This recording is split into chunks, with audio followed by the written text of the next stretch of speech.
So when you're settling into your true nature, it's a bit strange for a start off, but after we've been in the thinking for so long, but something keeps up and reminding you now. You've seen me that way. Still all one essence, it's all it's ever been. Can display and express in myriads of different ways. But the different, seemingly different ways are not different at all. Only vibrating patterns of energy. And the thing that discriminates them is the label we put on the words. And you recognise that the word is not the thing. Anybody that doesn't understand that the word is not the thing, set it off and up. It's just a label. And that helps us discriminate what I think putting the label on. But you know the label shirt is not the shirt, the label dress is not the dress, the label fire is not the fire. But it discriminates them, gives us our language to speak. But what are the words? The words are just a vibration of energy. They're sound.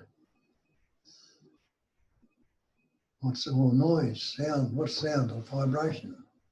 And a vibration is a movement of energy. That's why I use the term intelligence energy. Intelligence is knowing. Another word for intelligence is knowing, or being aware of something. Put the labels on it. And energy is an activity, the activity of knowing. Each one of us is knowing right now, and the knowing is something that's going on. It's not a static thing, but it's moving on. You're knowing anything that comes into the mind, or you're seeing, or anything, there's a knowing of it. You mightn't have the right labels for it even, but there's a knowing. That knowing is consistent. Or another way of putting that is awareing, or being aware. So nobody is unaware right now. And awareness is expressing through each and every pattern, everything. Is that, like to put it, that awareness is another label for knowingness. There is no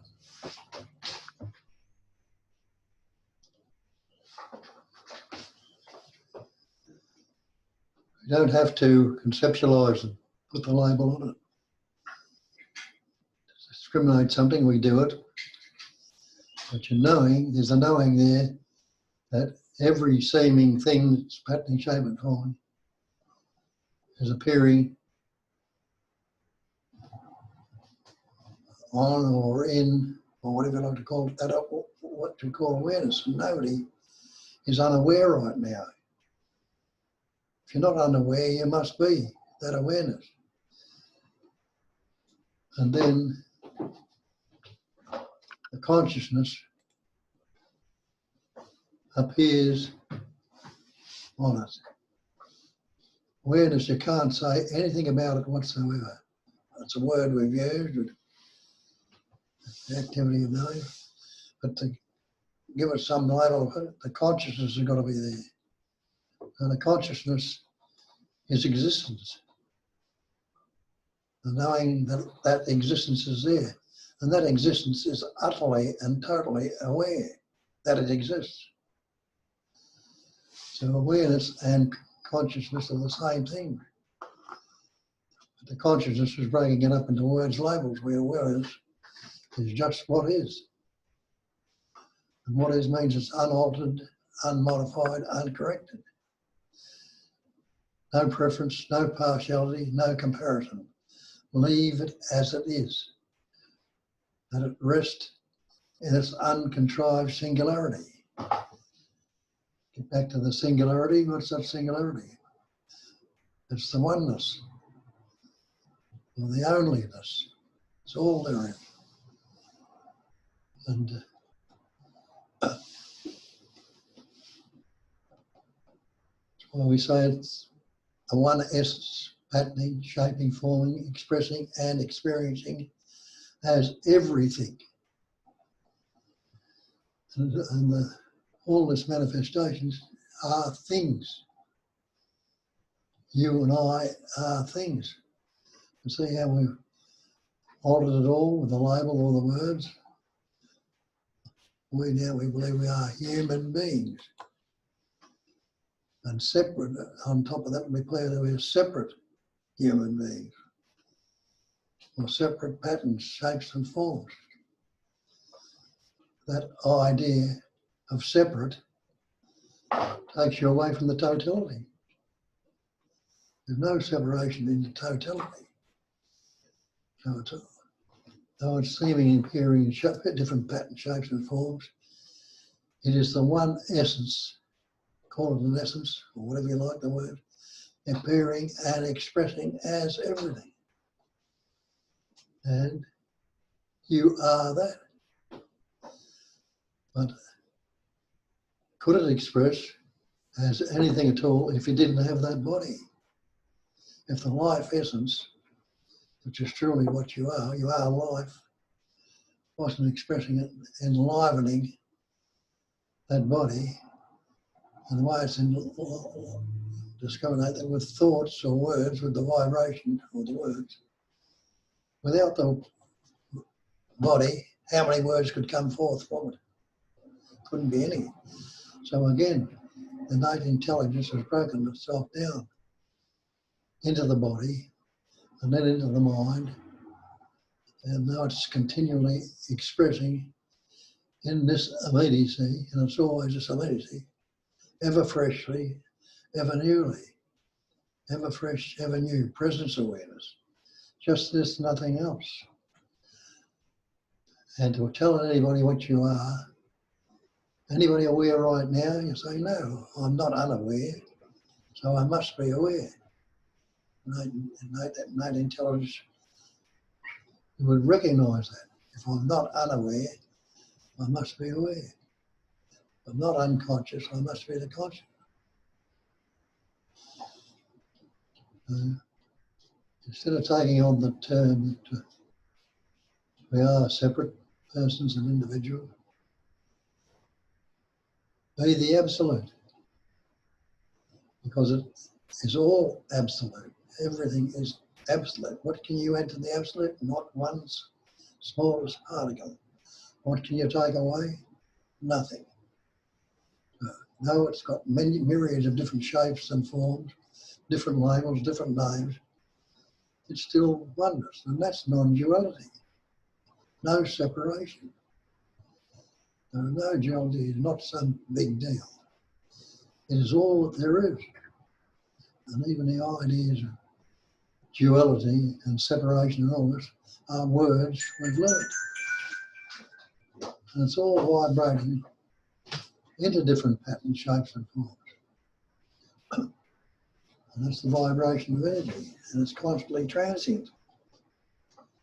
There's nothing static about it at all. Everything is changing. Try and find a self-centre or a reference point in this body. Who am I? Ask yourself that question. Well, the only thing I know is that I am.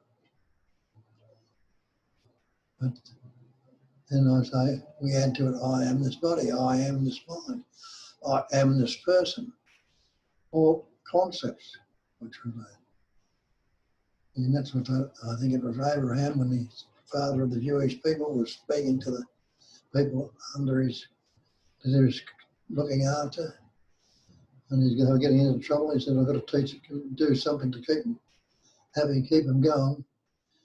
And it came to him the so-called Ten Commandments, the front pillar, and he says, I've got to teach them this, and that'll, you know, if they abide by them, it'll make them, give them a bit more peace. Mhm. But then he says, I've got to go back and tell this to them, and they're not going to take any notice of me. No, they're going to ask, who shall I say sent you? You know. And it came to him then, well, I am sent you. That's when he realised his true nature. I am that I am. And we've all taken on this ourselves. We call it, the label we put as I am. And all that I am is the sense of presence. It's not the words. When the Psychedelic says, I stayed with the I amness for 3 years and realised my true nature.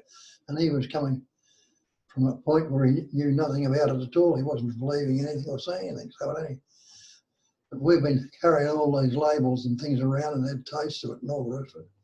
But we still haven't got it. We've always never been that.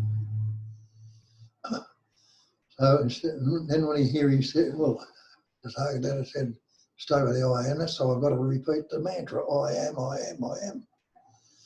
And it's not that at all. What does that I am represent?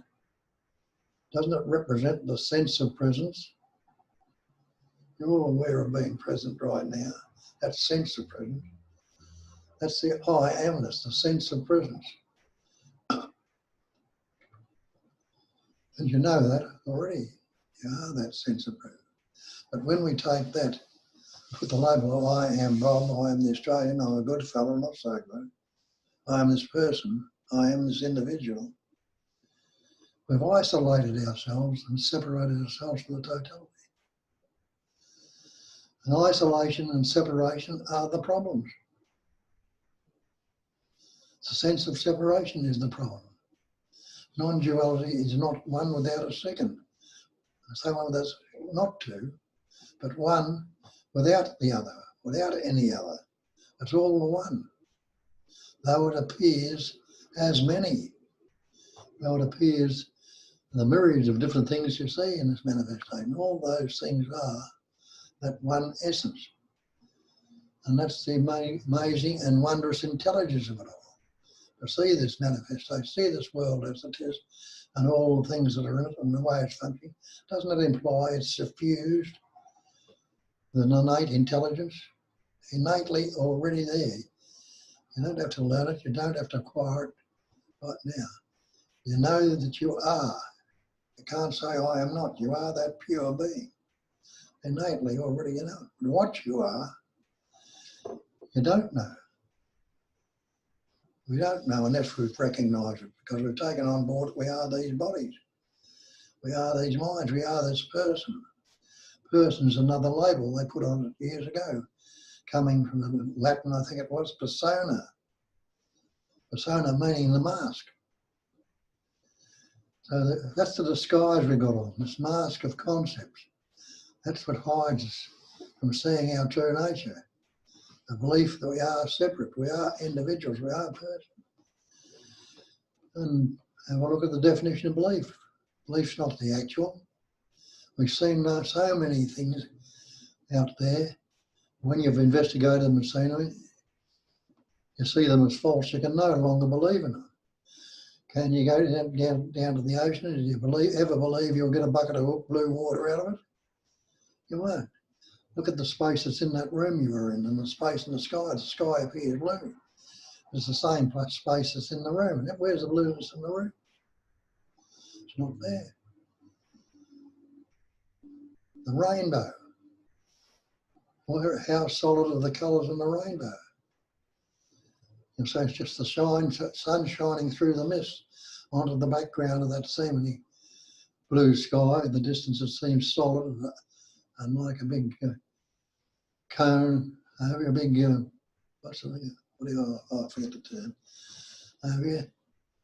It seems real, the background, but it reflects on that background just like reflections have reflected in the mirror, and the colours seem to be there in a rainbow. And it's not, it never was.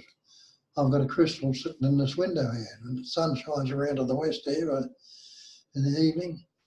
It shines through that crystal, and it breaks up as colours on the wall. They're very, very nice, you know, a beautiful colour. They seem very real. If I try and go and grab one off the wall, I can't grab anything because there's nothing there.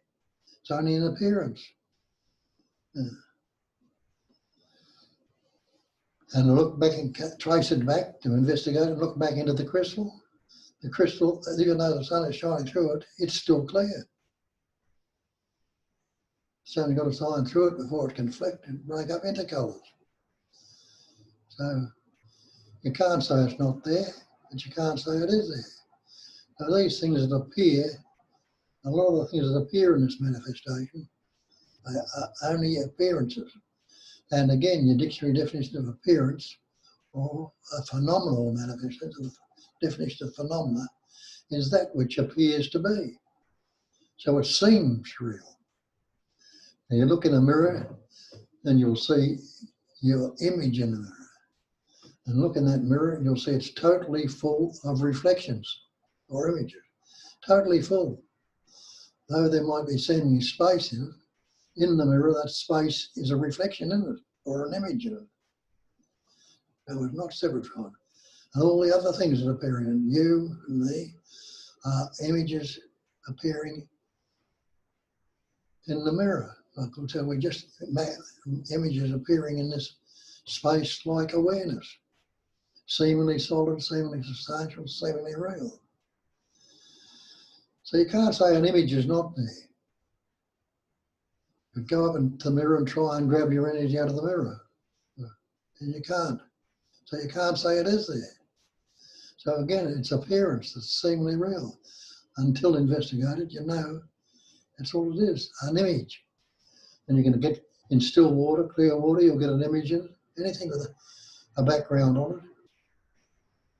It's seemingly bug enough. We're capable of forming an image, it could form an image. But we take the images to be real instead of seeing the truth of them all. And the Sargadatta points that out beautifully when he says, nothing can trouble you, nothing at all. All these troubles, fears, anxieties and stresses you got, they're troubling you, aren't they? Oh, we don't want over them. But nothing can trouble you except your own imagination. So there it is again. Imagination, break it down to image in. You are creating the images yourself in the mind. So this thing gets so-called mind. And imagine that they are real. They are true. But when you realise that the image is not the actuality, you're not going to believe it after you see it's false. Can you believe that once you see that something is false that you believe to be true, can you truly believe it again? Like we believe we are to stand on the seashore and look out where the sea and the sky met. People believed that the earth was flat when they saw the sea and the sky meeting on the horizon. And they were told, don't go out there, you'll fall off the edge of the earth. Who would believe it today? No one, because it's been seen. The blue sky, you go on a plane, where's the blueness in the space? There's no blueness there. It appears to be so. Many metaphors are used to point out. And once you see them as false, you never truly believe them again, though they still appear to be as they were. See a mirage, you go outside, you might see a mirage on the road or something like that. Water in a mirage, you drive up to it, it disappears. You're going to keep believing it every time you see it? You know, not true. Because it's not there, it never was there. So all these things we've created in our minds, put the word and label on, taken to be true. The other one they use is a snake and a rope. See how these images can affect you when you believe that. Snake and a rope are people's. Fellow steps out of his cabin and dark and wet night and in the darkness he doesn't see where he's going. He stands on a piece of wet rope that's been left on the ground. And it rolls under his feet. He says, sure, I've trod on a snake. And here he gets the goosebumps and the fear and the travelling start. And he feels, and he imagines the snake biting him and poison racing through his body. And great stress comes upon him. And somebody comes out and shines a torch and look, it's only a piece of wet rope. And there's a great sense of relief when he sees that. But do the fear and the trembling drop straight away? No, because they become a physical pattern. So this is what happens when we get caught in these images. And look, when the belief in them goes and they stir up the fears and anxiety and stress and guilt in the body, we're stuck with them. It takes a while to settle down. And if we keep reinforcing it, it's going to stick around longer than it should. But if it's seen through, you say, oh, it's the same old stuff. I'm not going to attach to it or believe in it. You can have a look again just to make sure you were seeing through it. And then it can no longer affect you. So a lot of these images we're bound in are troubling to us. Nothing can trouble you but your own imagination. So our own imagination is causing the fear, the anxiety, the stress, the guilt, the jealousy, the hate. All these psychological suffering comes about from imagination. And if you ask yourself, what's wrong with right now if I don't think about it without putting the label on it, what can you say about anything without a thought? And just stop it for a moment right now, just pause and thought, what can you say with no thought there? You can't say anything at all without the word, without the thought. But you're still seeing, you're still hearing, you're still tasting, touching, smelling. The functioning is going on. But you're not discriminating it with any labels. It's just as it is. And what is means it's unaltered, unmodified, uncorrected. No preference, no partiality, no comparison. You're not putting all those labels on, all the thinking on it. There's no stress going to be there. Because there's no thought stitched in your head or pasted onto your skull. Have a look at that and see it's a fact. Where's yesterday's thoughts now? Are they there, or the thoughts you had a year ago or last week? They're not there, they're changing constantly. Thoughts are coming and going, appearing and disappearing. But there's nothing static there at all that you can relate to. So you see, it's nothing good or bad, as Shakespeare told us. Nothing either good or bad, but thinking makes it so. You know, they're not just sayings.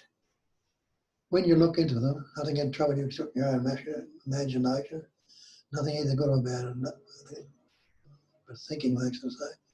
You see the truth of them. And so instead of locking into the thinking and trying to fix it with another thought, and then you can't, you know, you look for the answer in the mind and realise that the mind, this thing we call mind, which is a fiction, it's just a vibration of energy. And it will continue to vibrate. And we have other concepts, other words, other ideas that will continue to pattern, shape and form. But when see it's a fangless tiger or a fangless snake, who's going to be bound by it? And who's the you that is bound by it? Isn't that a conceptual image that you have about yourself? I'm Bob, the Australian, the good fella or the unhappy fella, or I'm introverted or extrovert or whatever. I'm unhappy, I'm fearful, I'm anxious. All these concepts. They're the concepts that are troubling me. But, you know, what are they? Concepts are words. Words are vibration. Thoughts, patterns of energy. And I tell you again in the scriptures, that great perfection is non-conceptual awareness. Great perfection is the same as the absolute. You can't add anything to the perfect. You can't take anything away from the perfect. And the absolute's the same. You can't take anything away. So that's all there is the absolute, the one essence, patterning, shaping and forming, expressing as everything in its myriads and myriads of unions of different patterns, labels, shapes and forms. But it's all the one expressing. And you can't find a static point to it anywhere. It's constantly transient. That's what they tell you. The manifestation is transient. It's constantly changing. So how can it be the real if it's constantly transient? It's constantly changing. But we don't see that. So you realise that even that body you call you, and you say, this is me, and you go back as far as you can remember when you first learned words. There's something there. I am Bob, I am so-and-so, I am this. And it's still so to this day. But the image you've got about it has changed. And the pattern itself has changed. The body is changing constantly. Cells are being replaced and renewed. But you don't notice it in the immediacy. You think it's there static. So it's ever fresh and ever new, constantly transient. And then realise that there's something you know from way back then, when you first started the reason, that I am. It's that same I am you think you are today, but it's changed, hasn't it? Instead of being a little child, a little baby, now you're a young boy or a young girl, teenager, then an adult, then middle age, then old age. It's constantly transient. Every moment it's transient. There are thousands of cells dying up right now. But we still say the same I am. And we add more concepts and different concepts. But basically, the essence, the I am, is the sense of presence. What it all appears on is ever the same. And you know it back then. There was a knowing of it. As Walt Whitman says, far down I see the first huge nothing. No thing. I know I was even there. Just the same as you know you were back there as a little child. And there's it, you're knowing that you are right now. And he said, I'm not contained between my hat and my boots. And no one is contained between your hat and your boots. Well, we believe we are. We believe we are encaged in this body mind, this persona. But is it so? Have a look. The false cannot stand up to investigation. Know that for certain. And investigate it and see. And so, as I say, you worked out so many things in your mind that you see as false, and you don't believe them because they couldn't stand up. We believed in Santa Claus when we were little kids. We got presents from him, it was good, you know. But who would believe it today?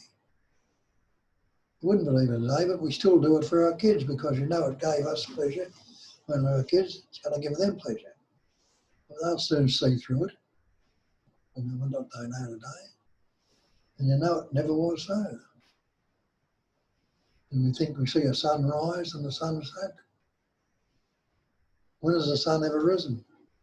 When will it ever set? It's the earth that's moving, not the sun or the sky. It's the earth that's rolling around the sun. They're going to change that. We take it the opposite way. And again, in the scriptures, they call it ignorance. And again, we take it to be, oh, we're dull or stupid, we haven't worked it out. But what it actually means is we are ignoring what we innately know and what is really the truth. We're ignoring that and focusing on the conceptual beliefs and images. The sense of presence, the I am, is a sense of being present and aware. It's that sense of presence awareness, which we take to be me. I don't see it. I am that sense of presence. But it's not the thought. It is the sense of presence, the knowingness, the activity of knowing, the livingness, the life. I am the way. I am the truth. I am the life. Christ told you that, and he said, I am the light of the world. What is light? Light is nothing but a vibration, a movement of energy. It's in that vibration or energy that you see the world. So it's not just him talking about himself as the light of the world. It's that essence that you are is the light, the energy in which the world appears. If that life essence wasn't there, could you see a world? Could you know a world? That's why we have, that's why this body has formed. Less than the absolute, something other than the seeming, than the absolute, the seeming pattern, shape and form that needs to be there to express through. And that's all it is. It's a seeming vibration, a seeming pattern, shape and form. And we think it's separate entities for some substance. And the Mahavaka, the great mantra, is I am that. What is that? When you look at it again, you'll see that is everything, which we put labels on. That is the chair, that's the carpet, that's the space, that's the sun, that's the sky, that's the house, that's the animal. That's me. I am that. So we take an I am that and put these labels on and taken the images or labels to reveal and miss the thatness, which is the totality, which is the absolute, which is the uncontrived singularity. Or you contrive it. How did it come about? Well, after you were born, when you're learning words from your parents, and look at that, you can't remember your birth because you didn't have any words. Until you learnt words and the sense of separation came upon you. About 2, 2.5 or 3, somewhere around that age, whenever it was, we learnt the words. And we learnt the word to you. That sense of presence, I am, you learnt that word, and your parents told you little Johnny or your little Billy, and he said, I am little Johnny. So you've taken yourself to believe that you are this conceptual image.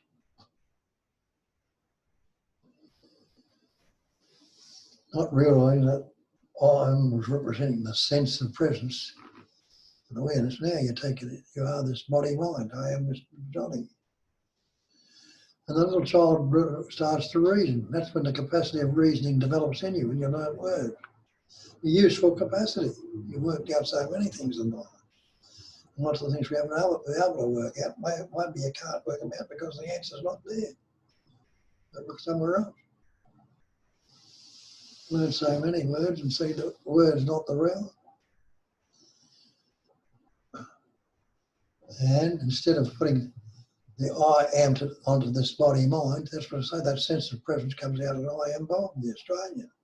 So not that I am the absolute, I am the totality, I am the oneness without a second. That's what the thatness is. No, I am Bob, the Australian. I've separated myself. And with that sense of separation, I'm looking out there and seeing something that I don't understand or don't know what it is, especially a little child at that age. He doesn't know what it is, so there's a natural sense of wonderment about it, or fear of it might be, because he doesn't know what it, he'd hear about boogie men and all that sort of thing. I don't know what that is, I'm not sure of it. So with that unsure, there's a sense of insecurity and vulnerability. Now we are vulnerable and an insecure human being. We put the label human on it as well, and that's what we're told. All these words we learn. And now we've got this separate entity, this individual, this human being.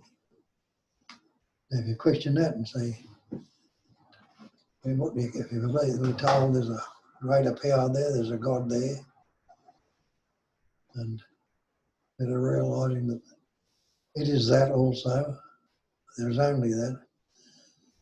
And then we think that's a higher power, or a greater power, or a bigger and better power, that's God.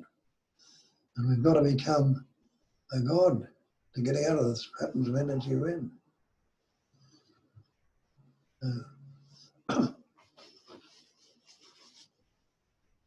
Not realising that pattern, shape and form, take the belief in that cinema.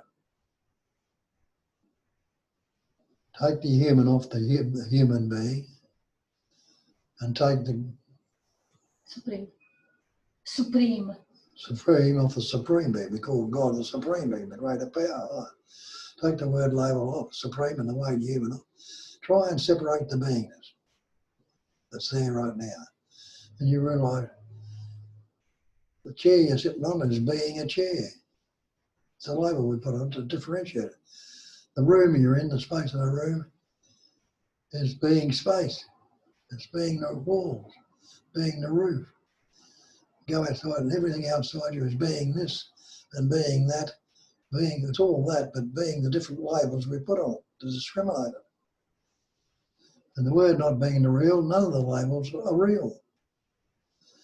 So what does that leave you? Instead of that, you take yourself to be myself.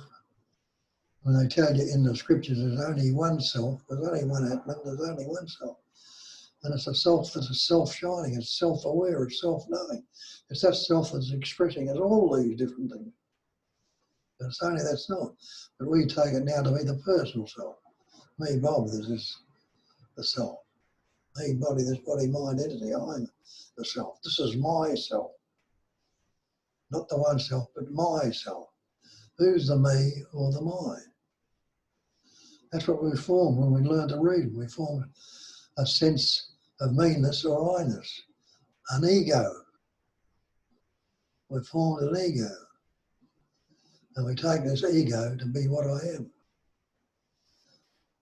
But when you realise there's never been any such thing as an ego. It's only a conceptual image which we put a label on and make it seemingly different to the totality. We believe it's me that's fearful. It's me that's the egoic image that's anxious. Me that's full of self-pity, full of remorse, guilt, shame and unhappiness. Little periods of joyousness and that come up in it. But they don't last long because we got this idea that this separate entity, if it doesn't do the right thing, it's going to get into all sorts of trouble. And so we're continually focusing on this imagination, taking the imagination to be real. And nothing can trouble you except in your own imagination. Investigate this body. Have a look. Am I this body? Well, are you? What's the body made up of? Have a look. And you realise when you look, the body's made up of elements. As they tell you, the people that have investigated and all, but you can see that for yourself. What are the elements? Air, earth, fire, water, space. They're the elements. They're what we call elements. Take the air out of your body, that element. Stop breathing. See whether you're made up of air or not. No, you realise you won't last long without it. So you're not separate from that element. Take the water. You soon get a hypothermia, you die without the water. You've got 80% water. Get out of space if you can. Get off the earth. Take the body temperature of the fire. Realise you can't separate yourself from any of those things. Then what happens to the separate entity then, the individual person? What must you be? If you're not separate from any of these elements, and the elements can be broken down into subatomic particles, into pure energy, and this body, life in this body is, as I say, it's an intelligence energy, it's vibrating back your shore. Come back to you must be the totality, that intelligence energy, that the change point. When was a time when you were not that? We'll start at that. When was there a time? You think there's a past and a future? All right, try and go back and live in the past if you can. Imagine and anticipate a future if you can. And when you see time, just a conceptual image also. Presence, you can't put a concept of time on it. It's ever fresh. It's always ever fresh, it's ever new, constantly transient. So you realise when you look at it, you are the body. What is this mind? Mind is nothing but thoughts, concepts, ideas, images. Which concept are you? You'll see there's no concept. Concept's a mental construct. And we call it human and all this. The concept of mental construct is not true. So we've got this energy of belief that we are the person, we are the real. Again, it's a belief in a pattern of energy. It has no substance or any form at all. It's just that. But we need this pattern, body mind, to express through and to see it. Because if you're the totality, you'll never recognise, and you'll never realise. Then you recognise that you've never been anything other than that absolute. You never could be anything other than the absolute. And what are you going to stay in the ignorance and belief that you're separate then? Or are you going to take delivery of it? This is what I am. This is what I am. This is what I have been and always will be. Instead of the crowd out there drag you back in, after all, you're only human, and say, no, I'm a little bit more than that. I am the absolute. Instead of them dragging you back in, which they do when you first come out of it, somebody will come along and say it's not this or not that, you can't be this or that, blah, blah, blah. You take it to be real and you're sucked back in to the erroneous belief that you are the person again. And keep questioning, keep having a look until the confidence of what's being said here pointed out. You might have different words for it, you might say it in a different way. Until you get that total confidence, I already am that. And then none of those out there will ever knock you off your perch. But they'll recognise something in you and they'll say the change. It brings about a change in you. Your face will change and look a lot more peaceful, a lot more happy. Conceptual image, you won't lock into the old thoughts as much. You might for a little while. But the joyousness of life will be there and come up. No use me telling you these things. You've had taste of it yourself. Get the taste again and again. Go to where you got a taste of it and realise it. Make it the actual and the real, rather than the conceptual and the false. From that real point of view, nothing can trouble you because you won't imagine all the old crap we got locked into. And that's what's troubling you, your own imagination. Go ahead and imagine if you like. But there is a way out. That's what we point to. There is a way out and it's quite simple. Nothing simpler than one. And that's one is all there is.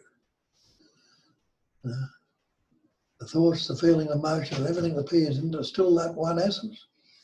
And I say that needs patterns to express through. But in its totality, there's a knowing that it is, but no one who knows. It's a total knowingness. It's a total beingness. It's a total self-shining, ever-fresh presence awareness. They're labels that are not it. We use labels to point to it. You are that. So there it is again. That you can question us or doubt it or tell us how it is with you. That's enough for me, I think.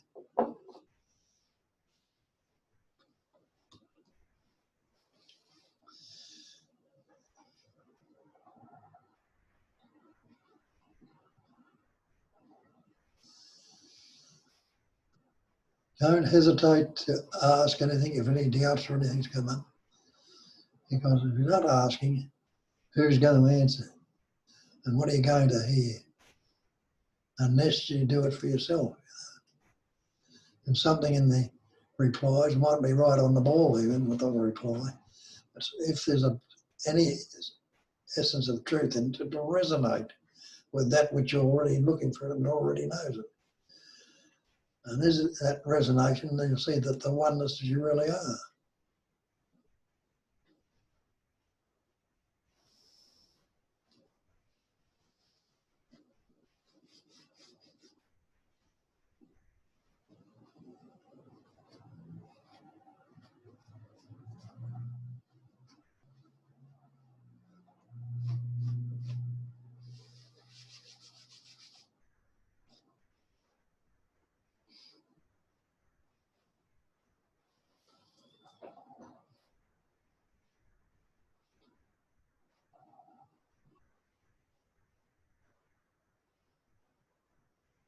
Bob, it just occurred to me the other day that you say often that I think the Buddha said that emptiness is form, and form is nothing other than the emptiness. So the seeing itself, the seeing, when you look here, is actually empty, right? And it's the container for all of the form. That's what it feels like. So when I keep seeing that, or when it's clearly seen that the seeing is empty, Yeah. then what appears in the form is only appearing in that seeing. Yeah. So as it says it again, when it said form is emptiness, seeing no thing, yet it is seen. No appearing, the seeing of it. If you don't put any label on what you're seeing, you don't put a label on the chair, you're still seeing it. Look around the room and everything in the room, you're not putting any labels on, not discriminating, you're still seeing. It's seen. Seeing is happening. We put the label on, we made a thing of it. And nothing can be outside that seeing, right? So even when we say that, there is something going on somewhere else, I can't see it, but it's going on. That's just a conceptual image as well, right? Yeah. It's just an idea, and we take it to be real. Yeah. Yeah.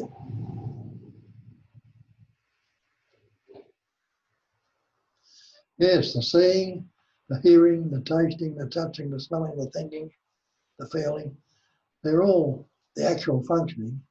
The ing from gives us something that's happening right in this moment.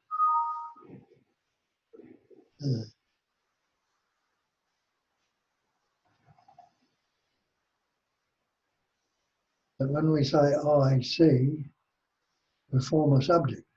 Me, Rob, thinks he's seeing a conceptual image. And I see the chair, and we think there's a chair there. So we see the chair. That's become the object.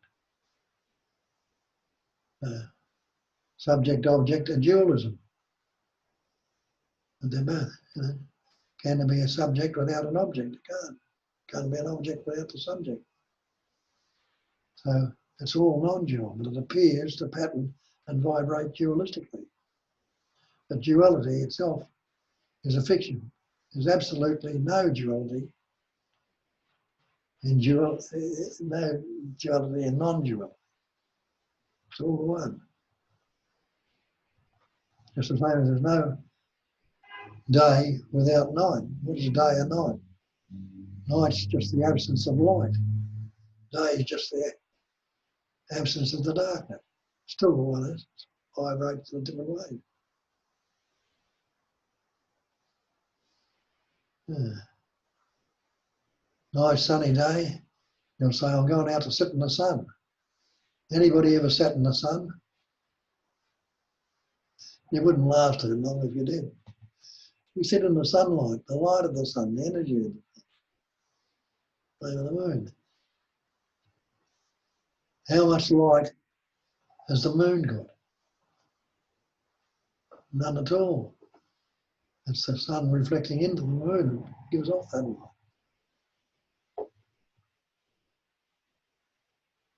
And when you question these things and look into them, you see them in a totally different way. And light is another form of energy, so it's all appearing as energy. It's that light in which you see these things, that's energy. That's what the Christ told you again, let your light so shine before men, they may see your good works and glorify the Father. Glorify that essence that you are. The energy of life. Enable you to say things, reveal things, and do things.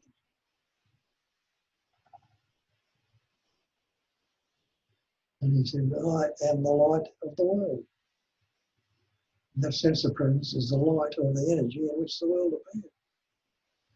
And you are that light. You are that light. There is only light. There is nobody who lives a life.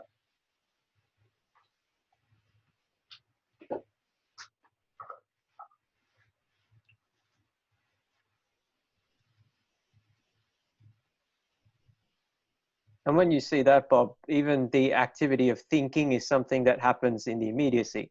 Yeah. So there's the problem is only when the thought is fixated on and turned into a thinker and thought, Yeah. right? But the actual thinking itself, like it's just it's one of the senses, like seeing or hearing or smelling.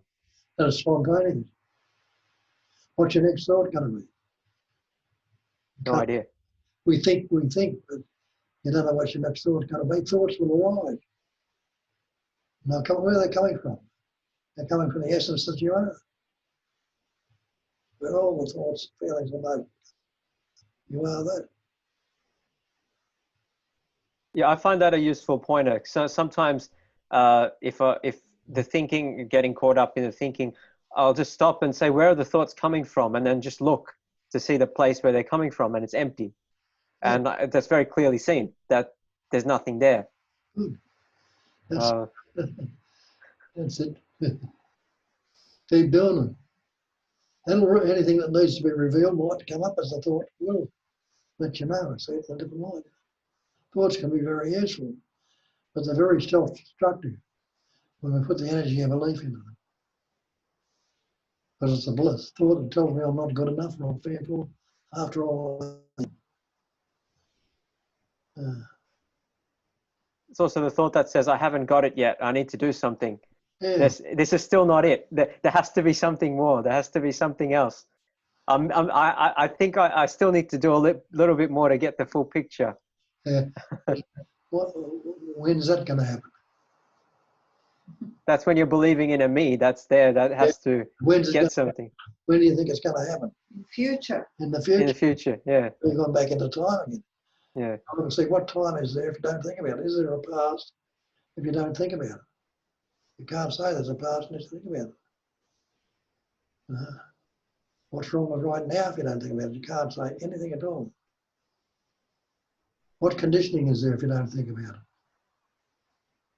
Can't be anything without that. So all your conditioning drops off like that if you're allowed to. Non-conditional, ever fresh, presence with.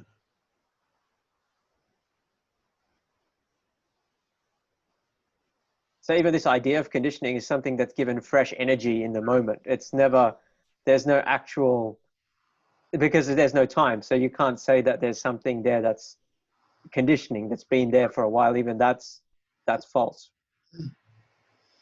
You're going well. Yeah.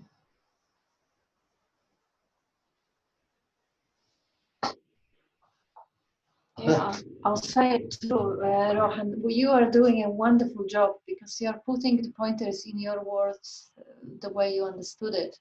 And you make it in such a clarity, you speak with such a clarity. It is just such a beautiful, just such a pleasure to listen. Amazing. Just, yeah, keep putting it out because people may hear it. Sometimes it happens that they hear Bob spiel for 100 times or 1,000 times. And then some person comes and says the same thing in a slightly different sentence with accent put somewhere else, and it penetrates and it goes through. Like, you know, the thing you just said about thinking being another sense. It is quite a popular concept in Buddhism that you don't have 5 senses, seeing, hearing, tasting, touching, smelling, but 6. Thinking is just one of the senses.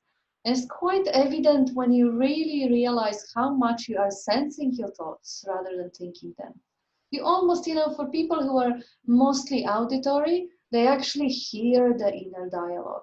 They hear the thoughts just the way they hear the traffic. Or for people who are more kind of visual, they see mental images in the head. They're more seeing the thoughts than anything else. It's really a sense. For the kinesthetic people, they feel the effects of the thoughts. So it really is one of the senses because they are being sensed. They're not being manufactured or produced. Even if you engage with them, they still just, you know, just the same way engaging, like the noise or the music is engaging.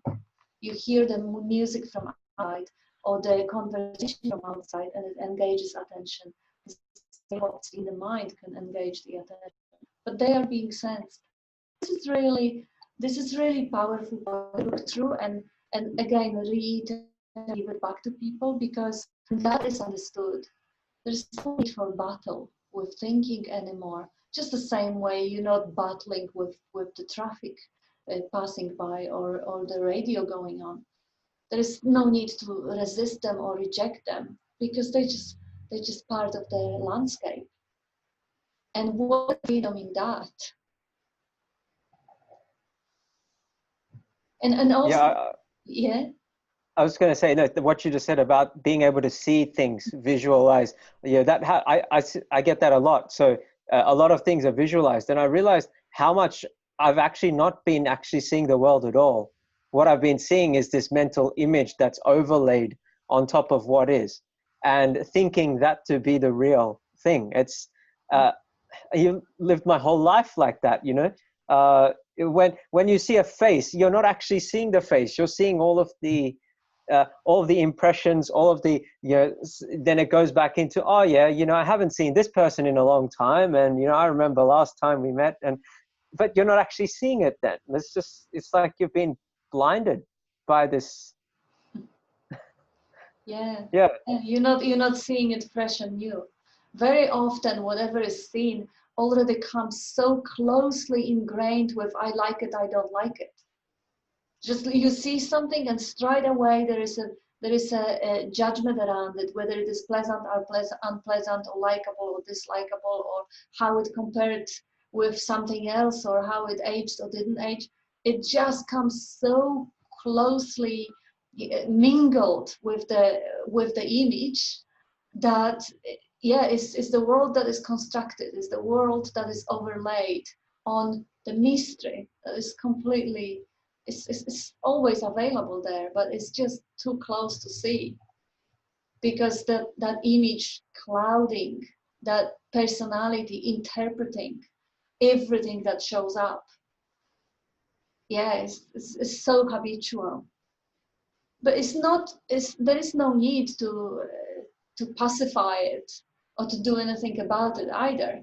If something comes up and it comes up with a strong dislike, that's still fine. It's just the recognition, or like Bob said it nicely today, realizing, making it real, realizing or finding the place when it is actually real. Oh yeah, that is just an overlay. That's just an interpretation or the thought pattern. Recognizing, realizing that this is just an interpretation, and let it be, because yes, so what that there is that personal coloring to everything that arises. That's okay. That's how life wants to have it. Life wants to look through the eyes of eagle and have the eyesight of an eagle. Or life wants to hear through the ears of a blind person and have the experience of a blind person. That's what life wants. And who are we to say that no, it should be different? Everything should be just as it is. Nothing needs to change. Not even habit patterns of narrative or judgment, nothing. That's all fine, as long as you just see it as the overlay of a dream, which you just beautifully express that you do. You just recognize the truth underlying it. And yeah, you see the overlay and you laugh. It's nothing that needs to change. It's nothing that needs fixed. That's how the brain functions. That's how the computer is designed. And that's quite brilliant. Yeah, I mean, I think there's been this idea that you should have a quiet mind. I've noticed that subconsciously that, yeah, so when this recognition started happening naturally, then the mind became very quiet for a while. And then, you know, chatter started coming, and then there was something that was resisting that suddenly. It's like, oh, but that quiet mind was so nice. Now, like all this, and then it was like, hang on, who's actually bothered about this? And then just keep looking back to see if there is actually something there to be bothered. And so what you just said is any kind of being troubled by this is a resistance, right? Whatever it is, like whatever comes up, however it presents itself, if there's anything that's trying to, yeah, say that there's something wrong with that. So even if that means like lots of thoughts, even if that means judgments, these are all labels again that we've put on all these things that come up. But so any resistance to any of that is moving away from what is. Yeah. Yeah, I had a long conversation today with a friend who was just kind of stuck in that point. in point of resisting, you know, like, oh, look, I had such a beautiful insight, and there was just space, and there was nothing wrong, and it was just so open and so wide, and the contraction came, and I have to get out of this. This is the most important thing in my life, to get out of this contraction. I say, look, the life has just manifested contraction, and you are the life. You wanted that contraction. This, you as life created that moment, that environment. And who is there to come and say no to life? So this, every resistance creates a separation. Now you are separated from the life. If you are in tune with life, everything that is fine, is okay. There's no one to say no to it. But the moment there is, whatever it is, physical pain, emotional pain, contraction, idea that I'm still bind, I'm still identified, I'm still locked in the head, whatever the idea is that creates the contraction, that very idea that, oh, it shouldn't be here, that thought shouldn't be here, says who?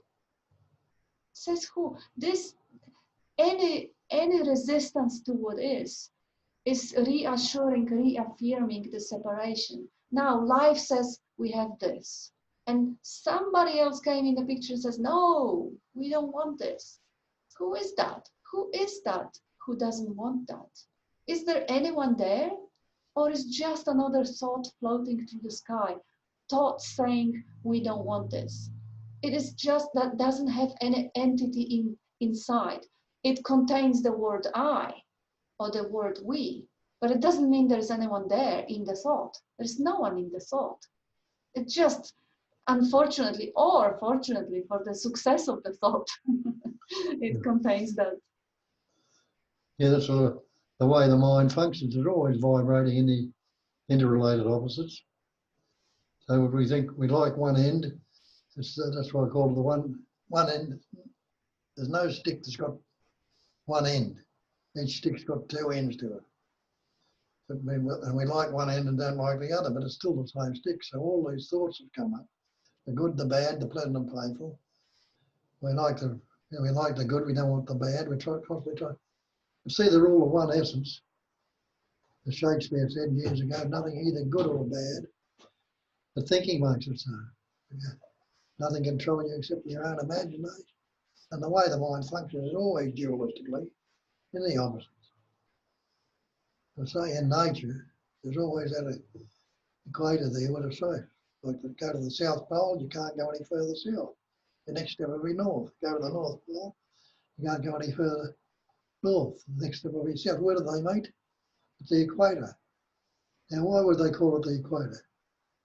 Because that's where the equilibrium is. I think we'll keep it. And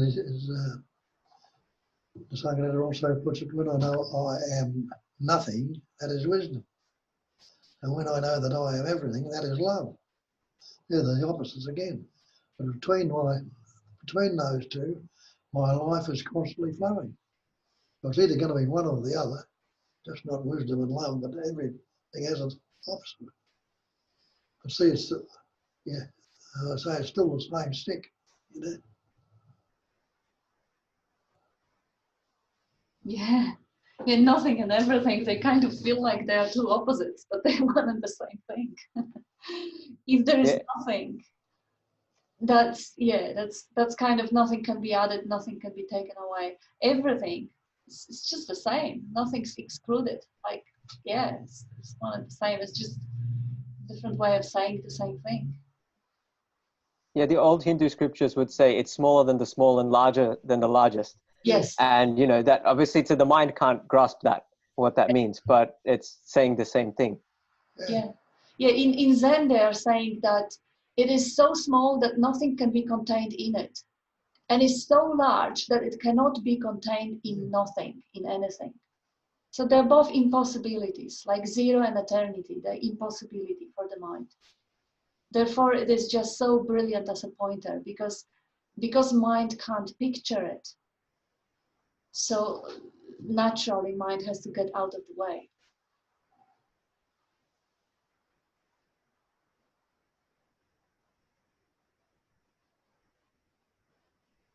Yeah, one beautiful pointer that I read in I think it was Douglas Harding, where he says when you actually start seeing that the place you're seeing from is empty, then if there are problems that are seemingly coming up or things that are bothering you, then you have to realize that that which has created them obviously has no problem with what's coming up. So that thing that is given rise to whatever it is that is arising obviously has no problem with it because it's arising. Yeah. So you're taking your stand in something which is not the actual. If there is something which is a problem or giving trouble or oh, I don't want this. So yeah, that's exactly what you just said. Like the life, it can create anything, and obviously that's what life wants at that point in time. Yeah. Yeah, that's what it is. And for you or I or anyone is just to recognize that level, that depth of the being which I am that life, and I am that creating power which manifests this and this landscape and this weather now, whether it is storm, rain, or whatever it is. On the bottom of the ocean of existence, this is what I am. So why go to this place and just fight with it? It's really about finding the place, recognizing the place in my own nature's vastness, which is the totality, where yes, this is exactly what this is who I am. This is what I am. Then the entity who has another opinion is gone. Distance, the resistant created, the entity that says, nah, not this, not something else. That one is absent. That one is only an appearance. And that includes what you said, oh yeah, but I'm not it. Oh, this is not it. Oh, it should be, or mind shouldn't be, there shouldn't be chatter. It's also a subtle form of resistance to this. Because it's already all as it should be, as it is. Desire for something else is another way that mind wants to engage with what isn't, create the universe in illusion, because it is what it is. And what I would prefer instead of it is the imagination is being heard. So now, chasing images, being locked in the head, something more beautiful or something more quiet or what it is, not from the actuality of this already fully manifest, fully blooming in the plain view, into the image of something I would imagine, consider or grander. Like, yeah, how arrogant. While the freedom is to not want what is not. That's the freedom, to be everything. Like Nisa dying of the lung cancer and being dying of a lung cancer. That's the freedom. Because the forms will come up. The night will come up. Things will continue changing. The pain and hunger and food and aging, all of it will continue coming and going. So chasing pleasure, chasing something which is more pleasant, not this, more pleasant, that only reinforces the habit, fighting, arguing with reality, and constructing the separate self, which is against what is, while surrendering into what is, moment to moment, stabilizes the habit of being in tune, being in one with life, which is an author of this mission.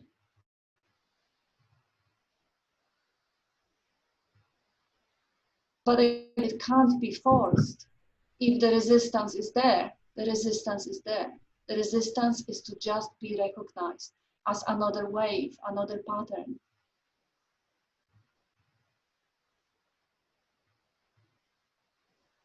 And every moment. Can you hear me? Oops. Yeah, I can hear you. Yeah. Hi, Kavita. Okay. Hi. I have a quick question for you. in the past few days, what it's been is that there's an absolute,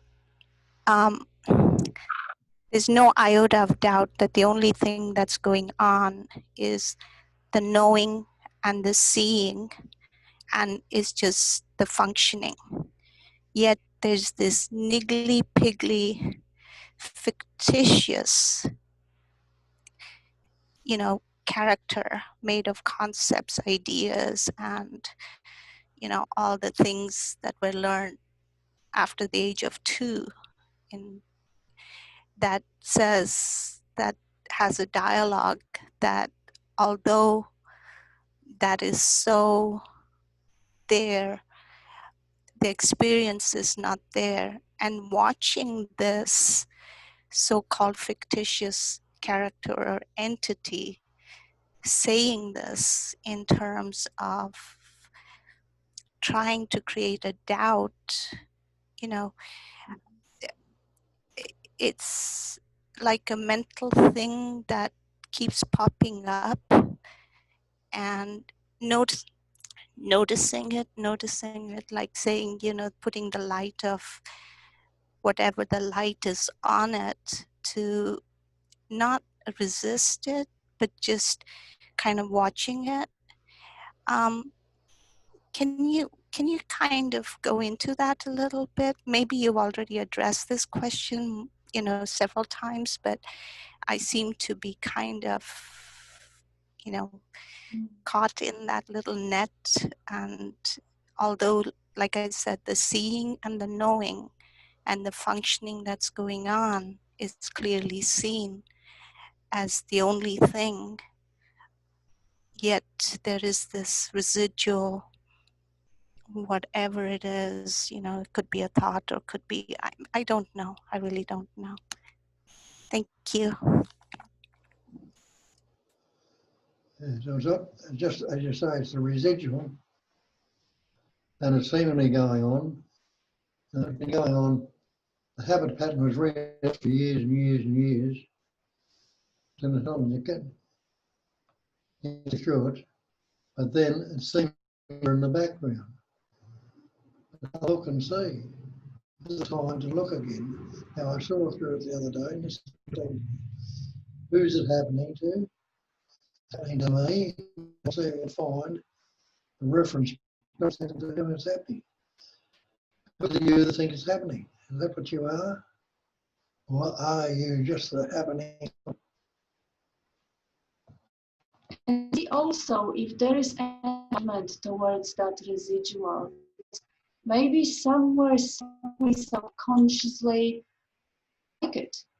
And that's why it bothers you. Because if you would see residual of maybe personality pattern, or maybe a habitual focus of attention, or maybe just engage that inner commentary, if you would see it and cute and amazing, that would be.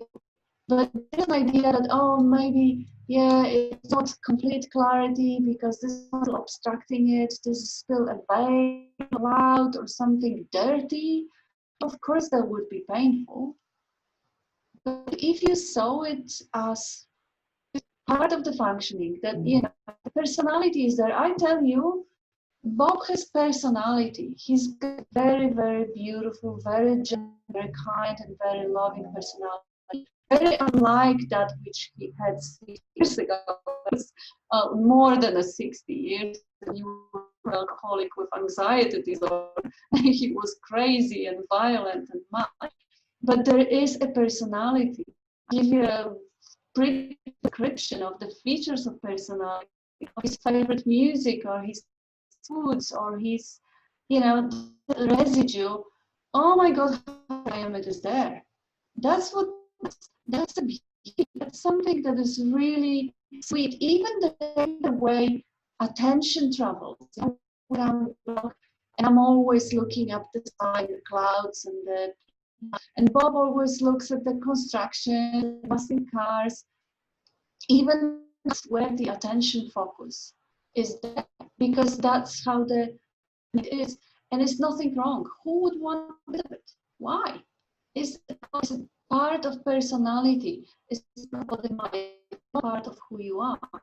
You are, and within you as life, there is body with its desires, there is personality with its preferences, and yeah, what's the problem with that? I don't know if maybe I misunderstood your question. Maybe it is more of um, disturbance. What is if the knowing, the recognition is there that it's functioning, then habitual travel of attention, habitual inner dialogue, or habitual perhaps problems or drama or judgments, self-judgments, that's part of functioning. And of the personality, Yeah. it may drop off, it may Yeah. be easing up. Well, I'm noticing that, you know, this dialogue is coming up. I'm not resisting it, you know, that's that thought sort of thing that comes up that says, you know, but the experience is not there. And there's a seeing and knowing that this is still going on as a thought.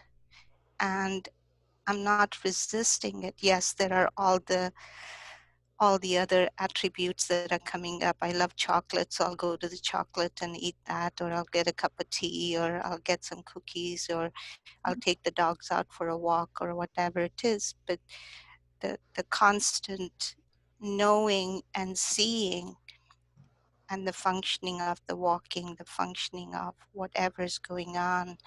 And it's like you say, you know, being in total awe about the trees and the little leaves and, you know, just the water and the clouds and the sun, and just even on the walks being in total awe about it, and kind of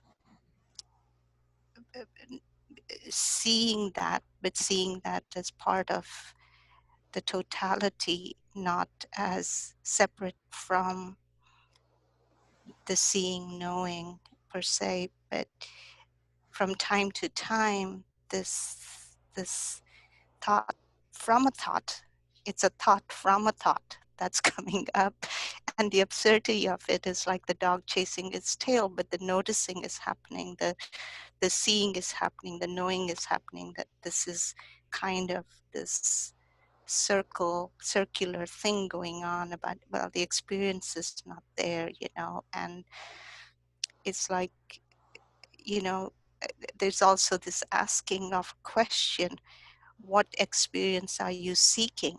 Yes. You know, what experience are you seeking? And it comes to a stop because it can't answer that question. And what And experience is not there? What is not there? Is the being not there? being is always there, and that's the knowing and the seeing. No, there's absolutely no doubt that the being contains all this, you know, and that's the primary, that's the fundamental, And and that's the all this is. experience. That's the experience. Look, if you want to be in a state of awe all the time, that state of awe will be filtered out from your conscious awareness. Just like if there was no night, there was only a day, the day would be filtered out of your conscious awareness. For the duality, for the whole manifestation to function, you do have to have pairs of opposite. If there was only all, you wouldn't know it was the all, because there would be no opposite. So it has to be a moment of elation and a moment of coming down from it, because then the moment of elation can come into the picture again. Same as the awakening. This is the moment of recognition, the moment. And then the thought comes up, and the functioning or dreaming or whatever comes up, and then awakening again. And then the thought or the dreaming or functioning, and then awakening again. That is, it can only be known from its opposite. The being is always there. That's your experience. It never goes away. It is always, it is pre-sensory. It doesn't have taste. It doesn't have any flavor. So you can't lose the experience, because it is all there is. It is the screen on which everything appears. Just don't relate it to a me. Yeah, and pretty much the noticing is happening, that, you know, the being does not judge, has no opinion, doesn't try to control, does not try to change anything, doesn't try to own anything, it doesn't react to anything. It's a constant that is, I won't say inert in a sense, but it's not involved. And I notice the, the seeing and the knowing of the joys that happen, the depression or the going, the, the, but it's still within that seeing, knowing, and the functioning, and not getting caught in the stories like I used to. And, and also, like I said, noticing this thought, playing with a thought of, there is no experience. So it's like you said, what experience, is, if there is no experience, and that's pretty much when I say, well, what kind of experience are you looking for? And there is no answer. And who's looking? That's the main thing. Yeah. Who's looking? Yeah. Yeah, that's the same thing. If you want what Yeah. what is not anything else than what is right now, then it already assumes that there is someone looking for it. There is already a resistance to what is. The freedom is when you allow depression, sadness, pain, joy, everything to come just like the weather. Like you see, the earth or the planet or the space doesn't mind whether there is tsunami or is the typhoon or cyclone or fire or flood. It doesn't mind. So who you truly are in your essence doesn't mind whether Kavita is crying or is laughing or is in ecstasy or is in awe or is in tears. It doesn't matter. That's the freedom when you don't mind whatever the weather comes through the body. And when the resistance to whatever shows up comes, you just recognize, oh yeah, okay, there is a pain. Oh yeah, I don't like the pain. Okay, so there is the pain and there is not liking a pain. That's two things that appear in consciousness. You are the consciousness, and within you as consciousness, the pain and the not liking the pain and the resistance to the pain, they are the content.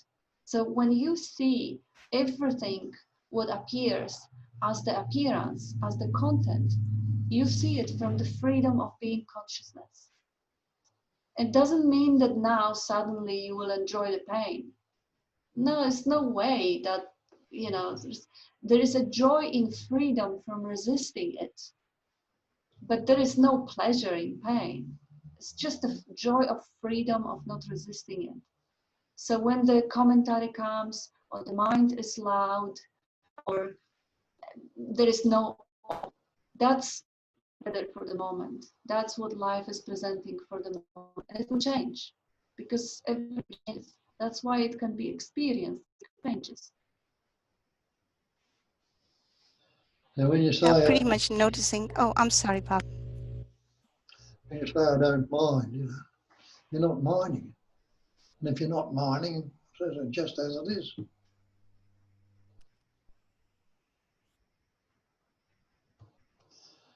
say something.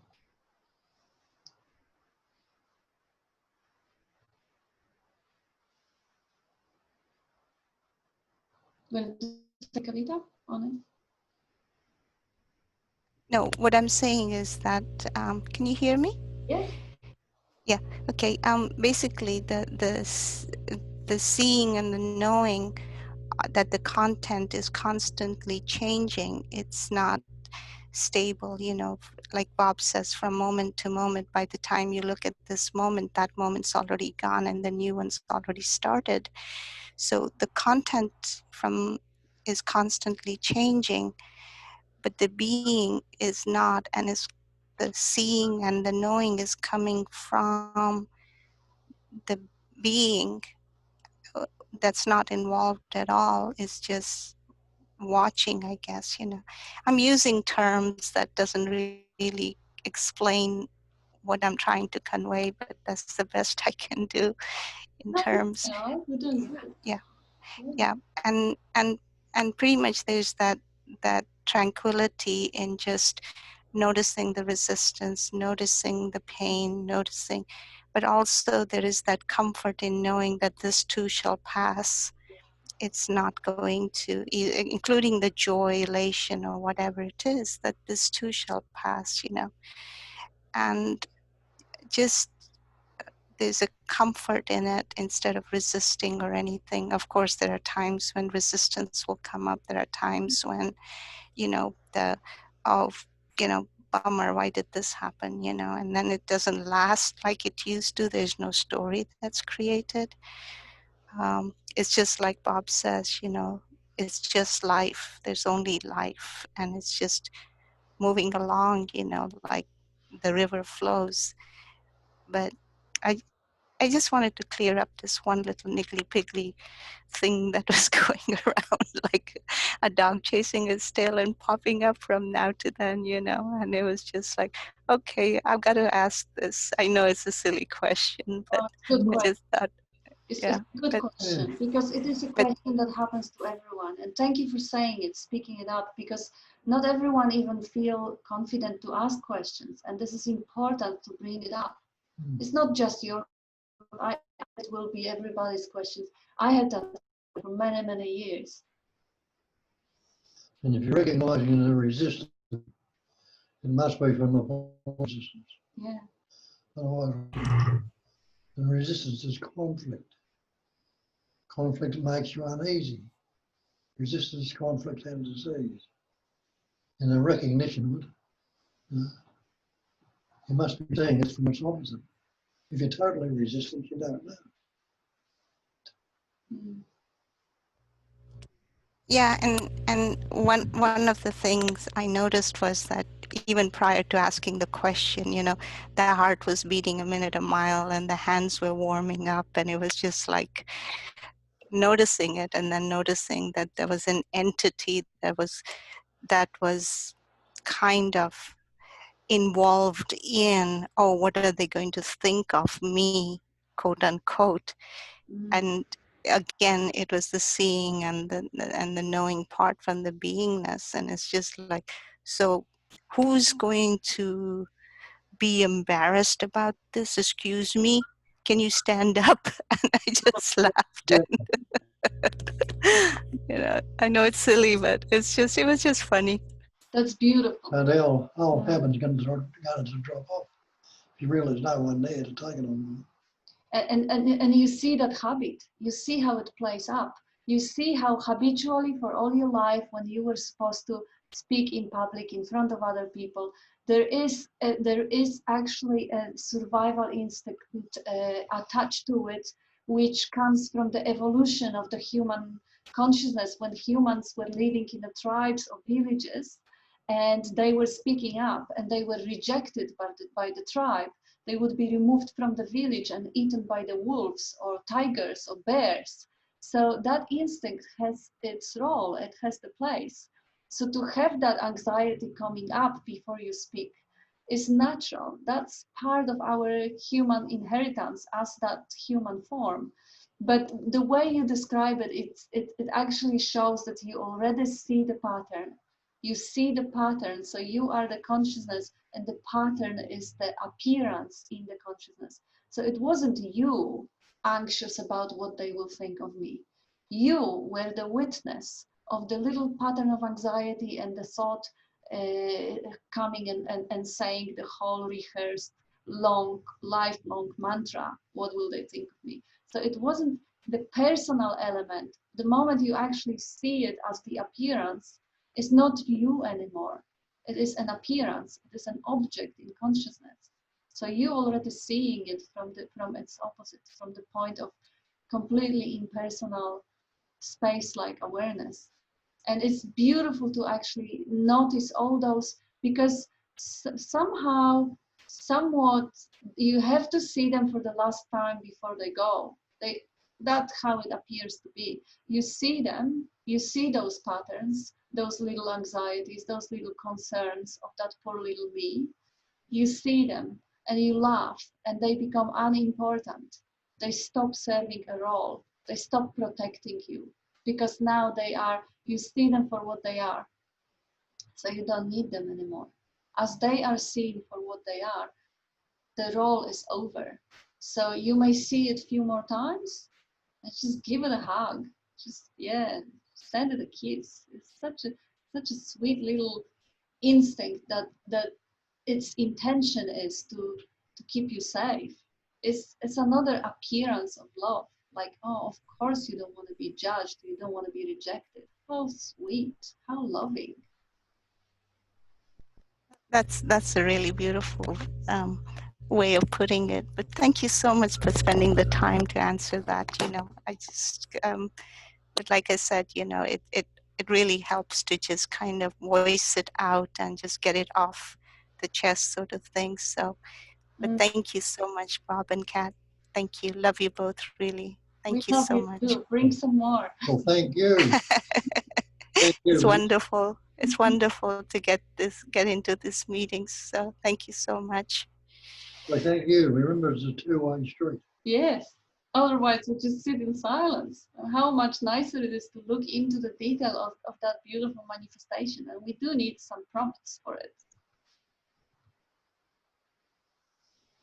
Okay. So, Time has caught up with us. yeah, we made it. Thank you all. Thank you all. We'll be on Facebook Live on Sunday morning, and we'll be on Zoom again on Tuesday and Thursday. It looks like there's a question on chat. There's one question that, yeah. I can't see. Oh yeah, okay, I can see it now. Oh, thank you, Rohan. There is a question from Mike, and I have trouble with what you are saying, Kat. Aspects of the personality, such as violence, anger, seem to me inherently resisting what is. Doesn't it make sense to remove such restraints? Yeah, of course it does. Unfortunately, there's no one to remove them because they're just patterns. And when I was referring to violence of Bob 60 years ago, it was 15 yeyears before he met Nisargadatta and realized that there was really no one there. There are patterns also if you look at the traumatized animals, like the dogs kept in captivity and tortured, or other animals, they develop that sort of traumatic response. And yes, if there is any means or any if life prompts you to any techniques or methods or ways of psychotherapy or drugs or whatever ways the life is guiding you to address the problems of violence, absolutely don't resist life's guidance. You can't stop resistance, but it's the recognition of non-resistance. Recognition of resistance must be from its opposite. To try and be non-resistant, you can't do it. It'll come up, but recognize it from the point of non-resistance. And the recognizing it from that opposite, it's lost its hold. Yeah, this is Bob, about the violence and anger are ways to resist what is. Yes, they are, and resistance is also part of nature. Like, if someone will attack you right now, the resistance may come up. This is part of functioning, it's part of survival instinct. And again, if this becomes pathological and life finds the way to address it, it definitely should be addressed. And yes, the form of resistance of anger or even sadness is form of resistance. All of it is some or the other form of resistance, but on the surface, because there is a possibility to actually dive a little bit deeper down to the bottom of it. I remember we had a little bit of a conflict with Bob maybe 4 years ago. It lasted maybe 7 minutes, and he actually showed me a finger, sent me upstairs because he was angry with me, and he yelled at me and I yelled back. It took probably about 7 minutes, the whole conflict, but about 25 seconds we were yelling at each other. And that was, one could interpret it as anger, just like you could interpret dogs barking at each other as anger. But deep down on the bottom of it was blissful, peaceful understanding that right now there is an energy release happening on the surface. Some sort of attention has been gathered and now it is being released. And there was no resistance towards that outburst. And the outburst ended And the peace and the laughter came up straight away. Just the same way you see the dogs barking at each other, and the next thing they're playing. So it is an important question. And I think it would be nice to actually get back and dive a little bit deeper into that question, because every situation of anger, every situation of violence could be an outcome of different circumstances, of different motivations, of different situations. And it shouldn't be generalized too much, like, oh yeah, all resistance. Yes, it is all resistance, but resistance is part of functioning. If there was no breathing, is resistance. You know, when the lungs are full, they resist taking more air and they pump it out. The whole world, the whole pulsating, vibrating of the world is the relaxation and the resistance. Relaxing and resisting is the duality of the appearance, and it's just too big of a question to brush it off. But yeah, I'm glad you actually look into it and you recognize that any sort of anger or violence is a form of arguing with the reality or not wanting what is. Because yes, it is on the basic level, it is resisting the reality. On the deeper level, it can still be recognized as just a form of energy releasing. It is possible to see the nature and to see the thunderstorm just flashing over the ocean. And there's nothing wrong with that. It's a violent act of or implosion of the planet into a black hole, or explosion of the sun. It seems so violent, and yet it is just the way nature acts. So yeah, in the documentary about the nature and the animals, it is quite beautifully shown how it is part of functioning. The narrative that sustains it is a resistance. I think there is something. Mike says thank you. Yeah, thank you for your question, Mike. And I'm really happy to come back to it next week and really go into the individual situations and see, because it is really about finding out what's natural and recognizing that this nature is underlying everything. Even adverse reactions, you can find them in nature. They are part of nature. What is the difference with humans and what creates the suffering, division, and separation is the story that goes with it, is the narrative that sustains it and proliferates it or regurgitates it. So that narrative is the one that is to be examined. I have to make a phone call, so I do have to go. I have another session. Okay, thank you. Yeah, thank you, everyone. Thank you for your contribution. Thank you. Thanks, Bob. Thank you. Thanks, Kat. Love you, bro. Yeah, love you.